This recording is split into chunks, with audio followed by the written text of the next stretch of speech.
پاکستان ہم پر بہت بڑا اللہ کا احسان ہے، بہت بڑی اللہ کی یہ نعمت ہے۔ بقول شاعر کہ خدا کرے کہ میری عرض پاک پہ اترے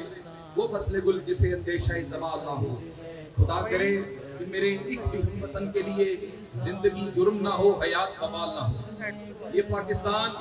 اتنی قربانیوں سے ہم نے حاصل کیا ہے، ہمارے آباء و اجداد نے اپنے لال خون رنگ سے اس کو سینچا ہے، اس کی بنیادوں کے اندر لاکھوں شہداء کا لہو ہے۔ ہمارے ایک بزرگ، ان سے میں نے یہ سنا، کہتے ہیں کہ جب پارٹیشن ہوئی تو قافلہ آ رہا تھا، راستے میں بلوائی ان کے اوپر چڑھے، بچوں اور عورتوں کو انہوں نے ایک طرف کیا،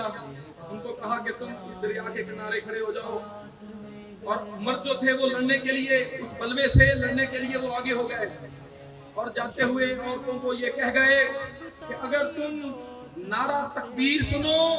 آخر کے اندر تکبیر کے نعرے سنو تو سمجھ لینا کہ ہم کامیاب ہو گئے ہیں، اور اگر اس کے سوا کچھ اور نعرے سنو تو پھر تمہیں اختیار ہے، جو تم کرنا چاہو کر لینا۔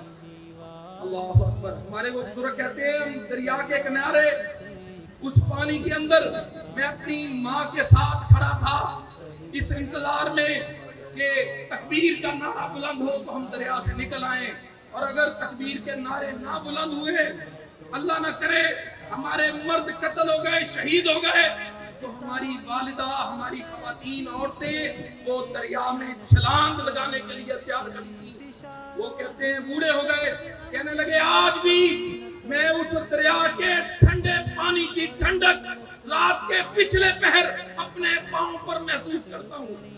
اتنی قربانیاں دے کے لیا گیا یہ ملک، ہم نے انشاءاللہ تعالی لا الہ الا اللہ کا ملک پاکستان کو بنانا ہے، اس کے اندر اللہ کے دین کا نفاذ کرنا ہے، اس کو ایک خوشحال ملک بنانا ہے۔ بحمد اللہ عالیہ مئی کے مارکے کے بعد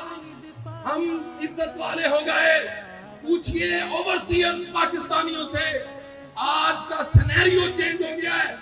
باہر جاتے ہیں سب عزت دے رہے ہیں۔ آج تو ٹرمپ بھی آپ کو کہہ رہا ہے کہ آئی لو پاکستان، کیا گڑ شکر میٹھا آج پاکستان کو اس کو لگا نظر آ رہا ہے۔ الحمدللہ طاقتور فوج، اور پھر یہ ریئر منرلز، یہ جو گلگت بلتستان میں سے دریافت ہوئے ہیں، دنیا کی ضرورت ہے وہ، اور چوتھا بڑا ملک تیل کے ذخائر کا بننے جا رہا ہے پاکستان۔ پاکستانیوں آپ کو مبارک ہو، اللہ نے سارے خزانے آپ کے اس ملک کو دیے، زرخیز زمینیں ہیں، پہاڑ اور صحرا اور دریا، سبھی کچھ اللہ نے دیا ہے، اور آج اس حالیہ 10 مئی کے مارکے کے بعد انڈیا بھی یہ دیکھ رہا ہے کہ پاکستان کی پرواز بہت اونچی ہو گئی ہے۔ آج ایران بھی آپ کا کولیشن، آپ کے کولیشن میں آ گیا ہے، اس کی چابہار اور گوادر کی پورٹ سسٹر پورٹس کا درجہ اسے لیا جا رہا ہے۔ دنیا اپنی آنکھوں سے دیکھے گی انشاءاللہ پاکستان کی ہونے والی ترقی کو۔ اللہ کا شکر ادا کریں، اور اگر کوئی کمپیریزن کرنا چاہتا ہے پاکستان کے بسنے والے مسلمانوں کا ہندوستان کے اندر بسنے والے ان مسلمانوں سے، یاد رکھیں بہت خوش قسمت ہیں آپ، اللہ نے الگ دھرتی، الگ ملک آپ کو دیا ہے۔ ہندوستان کے اندر پاکستان سے زیادہ مسلمانوں کی آبادی ہے،